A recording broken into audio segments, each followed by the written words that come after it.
하나님 아버지, 우리를 하나님의 도구로 사용하여 주시옵소서.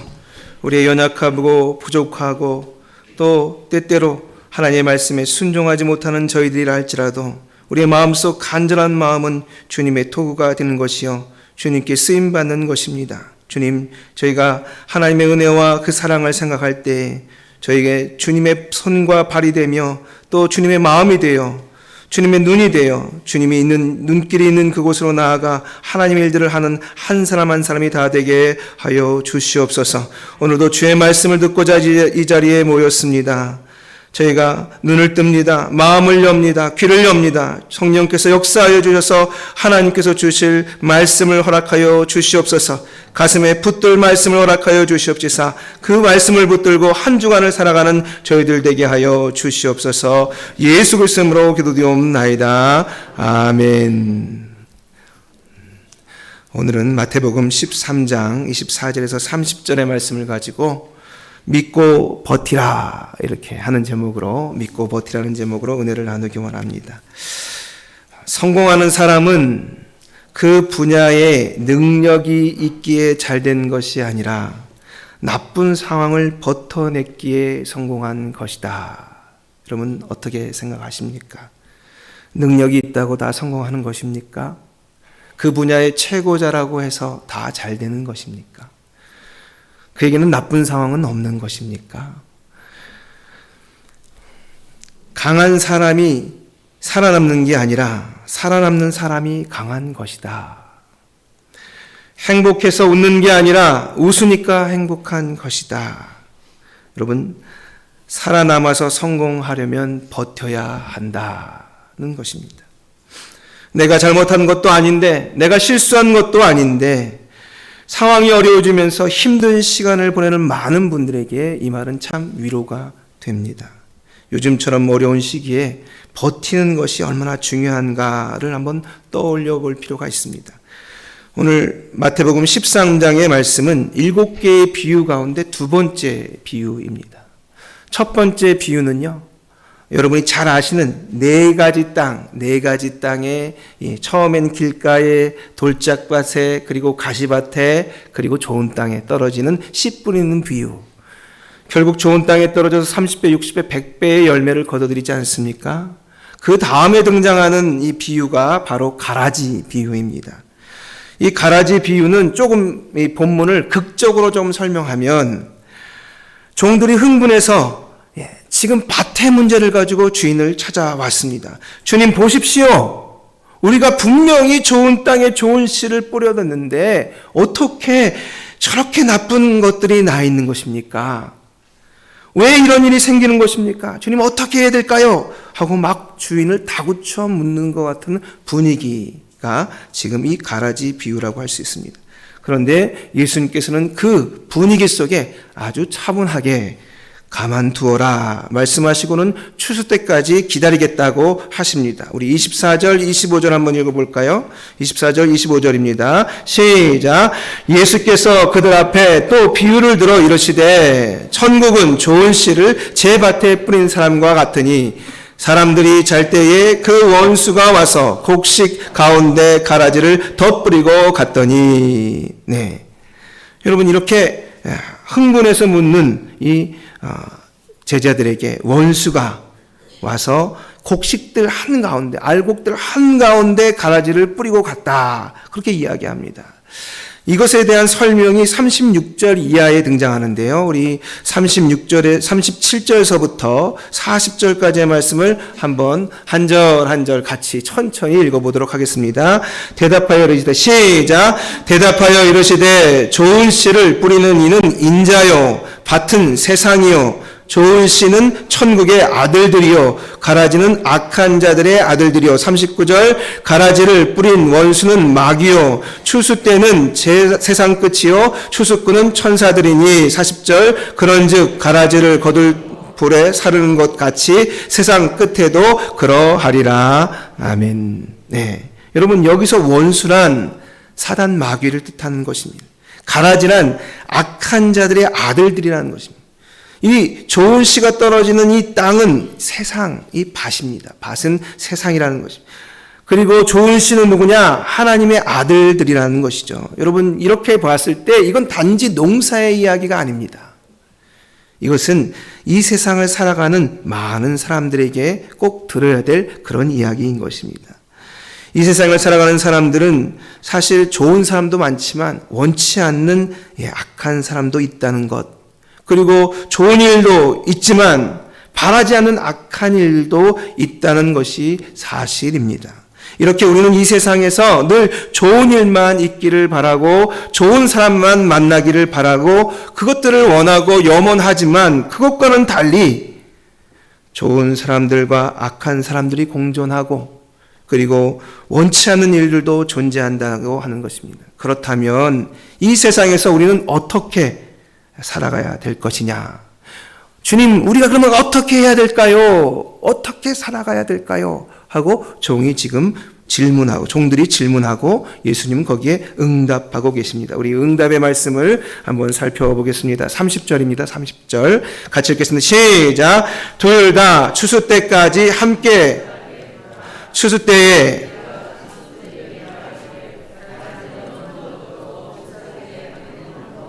곡식은 모아 내 곡간에 넣으라 하리라. 네. 함께 자라게 두라. 당장 처리해 주셨으면 좋았는데 함께 자라게 두라. 언제까지요? 추수 때까지.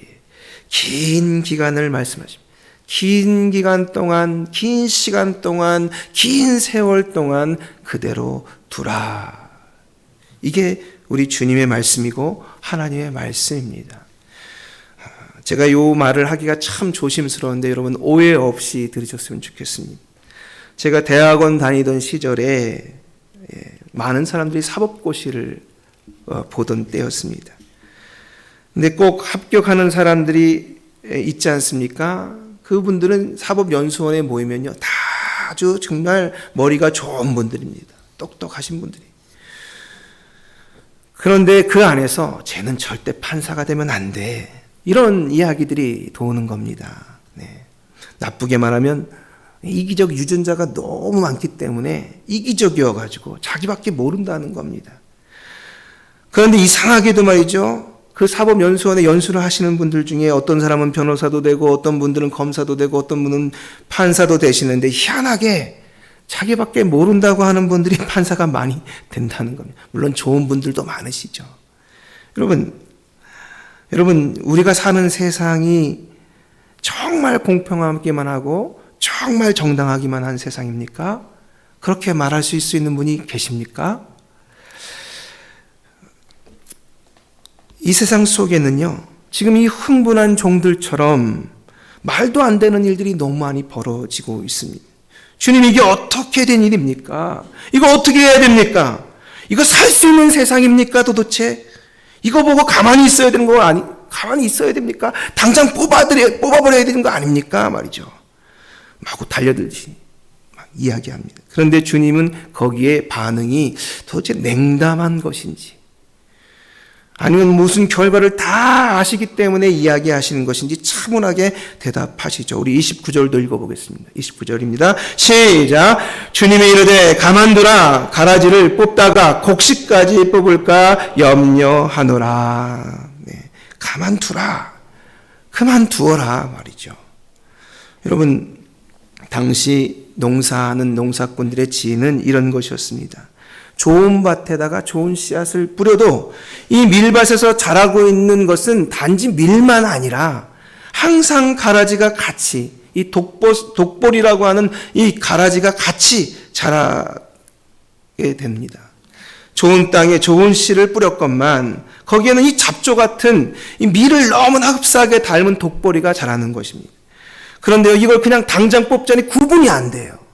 그러니까 이게 구분이 안 되니까 그냥 둘 수밖에 없는 거예요. 좀 어느 정도 두면 보리는 머리를 숙이고 걔는 뻣뻣해지기 때문에 분간이 된답니다. 그런데 재밌는 건 뭐냐? 그냥 어느 중간쯤 딱 뽑아버리면 좋은데 그 사이에 독보리는 가만히 있느냐? 아니라는 겁니다. 뿌리를 내려가지고 땅속으로 보이지 않는 곳에 뿌리를 내려서 상대방 밀뿌리를 다 엉기설기 같이 얽혀버리는 것입니다. 그래서 농사초년생은 말이죠. 됐다 하고 딱 뽑아 올리는 겁니다. 그럼 어떻게 될까요? 가라지와 함께 모두 따라 올라오는 겁니까? 밀도 따라 올라오는 겁니다. 그렇기 때문에 이 지혜로운 농부들은 수확 때까지, 추수할 때까지 기다린다. 보기 좋지 않더라도 당장 하고 싶어도 말이죠. 기다린다 하는 것입니다. 여러분, 이 일을 이렇게 하는 것에는요, 그냥 단순하게 그런 일이 세상에 그렇거니가 아니라 성경은 이야기하고 있는 겁니다. 그것을 배우기 위해서 어둠의 세력들이 이 좋은 곡식들이 자라는, 알곡들이 자라는 그 한가운데에다가 가라지를 뿌려 놓는다는 것입니다. 당시 이스라엘 백성들은 참 어려운 인생을 살았습니다. 옛날에는 바벨론에게 정복을 당하더니 좀 지나서 괜찮아졌다 싶더니 좀 후에 헬라라고 하는 나라들에게 또 정복을 당했습니다. 그리고 이제 좀 살만했는데 또다시 또 로마에게 정복을 당합니다. 이렇게 늘 삶이 어둡고 아프고 수치당하고 압제당하니까 그들은요, 메시아가 오기를 그렇게 많이 기다렸습니다. 메시아가 오면 달라질 것이다. 메시아가 오면 우리의 수치를 덜어내게 될 것이다. 그가 이끄는 세상, 그가 이끄는 나라, 그 나라는 분명히 우리에게 승리를 줄 나라가 될 것이다 하고 간절히 사모했습니다. 아니하다니까 예수님께서 오시기 전에 세례 요한이 회개하라 천국이 가까웠느니라 외칩니다. 여기 천국은 우리 한국적 버전에 의해서 쓰여진 말이지만 사실 더 정확하게는 히브리어 원어에서는요, 킹덤 오브 갓, 하나님의 나라입니다. 하나님이 통치하시는 세상이 올 것이다 라고 하는 외침이었습니다. 예수님이 오셨습니다. 예수님이 오셔서 천국의 이 하나님 나라의 가시적인 성과와 모습들을 막 보여줍니다. 병든 자들이 낫고 귀신이 떠나가고 소경들이 눈을 뜹니다. 그들은 막 기대를 했습니다. 그런데요, 시간이 지날수록 기대가 크면 클수록 실망도 커지는 겁니다. 어떻게 된 겁니까 도대체? 하나님의 나라가 오면, 예수님 같은 분이 오면 세상이 달라질 줄 알았는데 여전히 고달프고 여전히 힘들고 여전히 쓰라리고, 이거 도대체 어떻게 되는 겁니까? 이 아픔들을, 내 가정에 있는 아픔, 나의 아픔, 이 나라의 아픔을 당장 뽑아주십시오 하고 지금 다구쳐 이야기하는 상황과 똑같습니다. 여러분, 케네디 대통령에게 대학생이 물었답니다. 왜 세상은 이리 불공평한가요? 하고 물었답니다. 그랬더니 그가 이렇게 대답합니다. 그렇습니다. 불공평합니다. 이 세상은 불공평한 게 맞습니다. 하지만 그걸 극복해 가는 것이 인생입니다. 어떤 시에는 이렇게 묻습니다. 당신은 왜 인생이 힘들지 않아야 한다고 생각하는가? 당신은 왜 인생이 힘들지 않아야 된다고 생각하는가? 이것은 사람의 착각이다. 행복이란 힘들지 않는 것이 아니다라는 것입니다. 힘든 것도 인생이고 힘들지 않은 것도 인생입니다. 힘든 것을 부정하면 인생의 대부분을 부정하게 됩니다. 여러분, 힘든 것도 사랑해야 그게 인생인 것입니다. 우리 주변에는 수많은 아우성이 있습니다. 우리 가정에도, 내 자신에게도 가라지가 있고, 그리고 내 삶에도, 내 일터에도 있습니다. 늘 샬롬만 있는 게 아닙니다. 한숨이 있고 신음이 있습니다. 하지만 이걸 어떻게 하라고 지금 주님께서 말씀하시는 것입니까? 버텨내라, 버텨내야 된다라고 이야기하는 거예요. 언제까지요? 추수할 때까지. 추수할 때까지. 둘 다 추수 때까지 함께 자라게 두라. 여러분, 하나님의 나라가 이 세상에 와서 완전해질 때까지, 그가 추수 때입니다. 추수될 때까지 사모하며 기다리고 버티는 거, 이게 바로 믿음입니다, 여러분. 버텨내는 게 믿음입니다. 인생은 가라지와 더불어 살아갈 수밖에 없습니다. 이럴 때 우리는 견뎌내고 또 믿고 버텨야 하는 것입니다. 여러분, 믿음을요, 정신 승리라고 생각하시면 안 됩니다. 믿음은 단순하게 정신 승리가 아닙니다. 믿음을 지적인 동의라고 생각하시면 안 됩니다, 여러분. 믿음은 거기만 해서 멈추지 않습니다. 여러분, 억지로 공평하지 않은 세상을 공평하다, 억지로 문제 있는 세상을 문제가 없다, 그렇게 외칠 필요가 없습니다. 하박국 보십시오. 하나님, 세상이 불공평합니다. 이게 어떻게 된 겁니까? 아무리 내 백성 이스라엘이 잘못했다 치지만, 그렇지만 저 악질 신바벨론을 들어서 우리를 심판하는 이유가 도대체 말이 되는 일입니까? 하나님, 대답 좀 해보십시오. 이거 어떻게 되는 겁니까? 하고 따져 묻는 하박국에게 하나님께서 이렇게 대답하십니다. 말씀을 붙들고 기다리라. 정한 때에 반드시 이루어지리라. 여러분, 그러면서 하신 말씀이 의인은 그 믿음으로 말미암아 살리라 하는 것입니다. 여러분, 여기에서 이 믿음은요, 에무나랍니다. 에무나. 이 에무나가 뭘까요? 에무나는요, 버티기입니다. 버티기. 믿음은요, 버티는 겁니다. 말씀을 붙들고 버티고 정한 때까지 버티고 버티는 것, 하나님의 말씀을 따라 버티는 것, 이게 바로 믿음이라고 하는 것입니다. 여러분, 이 어려운 때에 하나님의 말씀을 붙들고 버티시는 여러분들이 되기를 예수님으로 축복합니다. 네. 두 번째, 우리 29절 말씀 한번 보도록 하겠습니다. 29절 시작. 주인이 이르되 가만두라. 가라지를 뽑다가 곡식까지 뽑을까 염려하노라. 제가 즐겨봤던 영화 가운데 어벤져스라고 하는 영화가 있습니다. 그건요, 이 지구의 영웅들이 지구를 구하고 그리고 정의를 수호하는 내용으로 되어 있습니다. 때때로 그 적은 악한 자들, 때때로 외계인들입니다. 그런데 제가 그걸 보다가 좀 아차 싶었던 게 있었습니다. 다름이 아니라 지구를 쳐들어온 외계인도 아닌데, 그렇다고 악한 자들도 아닌데 지구의 영웅들과 싸우겠다고 나선 사람이 있어서 저는 그 영화를 보다 깜짝 놀랐습니다. 알고 보니 그의 사연은 다름이 아니라 이 영웅들이 외계인들과 그리고 악한 자들과 싸우다가 그만 그 싸움이 아주 굉장히 심하니까 건물이 무너지고 어떤 때는 폭탄이 터지면서 거기에 아무 잘못 없는 나의 가족이, 나의 자식들이, 나의 아내가 죽게 되는 일이 생긴 것입니다.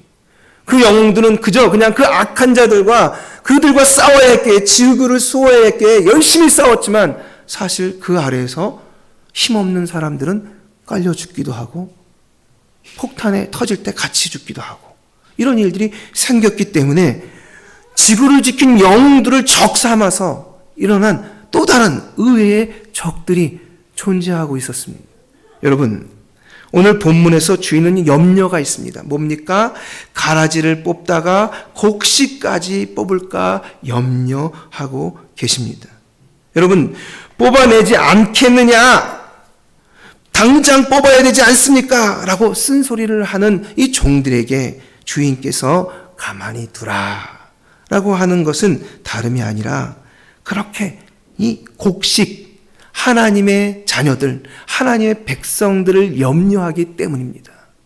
그래서 지금 예수님은 가라지를 당장 뽑으라고 얘기하지 않고 계신 것입니다. 누구 때문에요? 우리 때문에. 우리 때문에 그 가라지를 뽑으라고 말씀하지 않은 것입니다. 예수님은 그래서 이 가라지의 곡식을 어떻게든 보호하시려고 지금 가라지를 그냥 그대로 두시는 것이죠. 사실 예수님의 마음에는, 이 하나님의 마음에는요, 늘 곡식 생각밖에 없습니다. 어떻게 하면 사람들이 정말로 편하게 하나님 안에서 은혜를 누리며 살아갈까? 어떻게 하면 그들이 하나님의 은혜 가운데 머물까? 혹시는 상하지는 않을까? 다치지는 않을까? 병들지는 않을까? 하면서 늘 걱정하시며 그들에게 사랑의 손길을 뻗치시면서 어떻게든 노심초사하며 곡식을 돌볼 생각을 하고 있는 것입니다. 하나님이 냉담해서 우리가 아픈 것들을 경험하지 못해 하셔서 우리가 그것이 얼마나 힘든지를 모르셔서 예수님께서 그냥 가만두라 라고 이야기하시는 것이 아닙니다. 어떻게든 이 모든 문제들을 잘 해결하고자, 그리고 하나님의 백성들이 힘들고 어려운 일이 생기지 않도록 하기 위해서 오히려 멈추시고 가만두시는 것입니다. 여러분, 우리 한번 30절 다시 한번 후반부를 읽어보도록 하겠습니다. 시작. 둘 다 추수 때까지 함께 자라게 두라. 추수 때에 내가 추수꾼들에게 말하기를 가라지는 먼저 거두어 불살에게 단으로 묶고 곡식은 모아 내 곡간에 넣으리라. 여러분, 이렇게 가라지는 말이죠, 결국에는 가라지로서의 심판을 받습니다. 곡식은 곡간에 모아 하나님께서 보관하시겠다 이야기합니다. 하나님이 능력이 없으십니까? 선인과 악인을 구별하지 못하십니까? 여러분, 참 재밌는 건요, 선인과 악인이 있는데 그게 단지 나로부터 떨어져 있는 나는 선인이고 저 사람은 악인이고 이렇게 구분되지 않는다는 겁니다. 때때로 나도 내 안에 가라지가 있어서 나도 착했다가 나빴다가 이게 왔다 갔다 한다는 것입니다. 그렇기 때문에 하나님은 어떻게든 하나님의 백성을 보호하고자 지키고자 지금 기다리고 있는 것이, 우리가 지루한 만큼, 우리가 버티기 힘든 것만큼 하나님도 버티기 힘듭니다. 하나님도 지루하고 하나님도 힘듭니다. 하나님이 여태까지 참으시고 기다리고 버텨온 것은 다름이 아니라 우리 때문인 것입니다. 우리를 너무나 사랑하셔서 지금 이제까지 참고 있는 것입니다. 당장 같아서는 우리 믿는 자들을 위해서 가라지를 싹 뽑아가지고 그냥 팍 올리고 싶으시지만 그럴 수 있는 것이 아니라 수많은 뿌리가, 악한 자들의 뿌리가 우리에게도 엮여 있기에 그것이 들릴 때 우리도 들릴까 봐 주님께서 지금도 우리를 위해서 참아오시고 견뎌오시고 기다려오고 계신 중입니다. 하나님은 오늘도 여러분의 힘듦을 보고 계십니다. 어려움을 알고 계십니다. 마음에는 여러분의 힘든 것들을, 어려운 것들을 당장에 해결하고 싶지만 하나님은 지혜로운 농부와 같으셔서 기다리고 또 기다리고 있는 것입니다. 거기에 우리 또한 우리 하나님처럼 기다리고 또 버티시는 우리 여러분들이 다 되기를 예수님으로 축복합니다. 우리 하나님의 사랑을 믿고 끝까지 버티도록 합시다. 우리 기도하시겠습니다. 하나님 아버지 감사합니다. 오늘도 저희를 불러주셔서 저희로 하여금 하나님의 사랑을 보게 하시며 그 사랑을 통해서 이 어려운 시기를 믿음으로 버티라 말씀하시는 음성을 듣게 하심을 감사합니다. 하나님, 당장에 해결되는 것은 없지만 여전히 우리를 힘들게 하는 많은 일들이 우리의 가정에서, 내 자신 안에서, 내 일터에서, 내 사방에서 벌어지고 있지만 수학 때까지 기다리시는 하나님, 그리고 우리를 위해서 지금까지 버티시는 하나님, 그 하나님을 따라 우리 또한 버티며 믿고 나아가기로 결단합니다. 주님, 저희를 보호하시고 인도하여 주시옵소서. 예수 그리스도로 기도드리옵나이다. 아멘.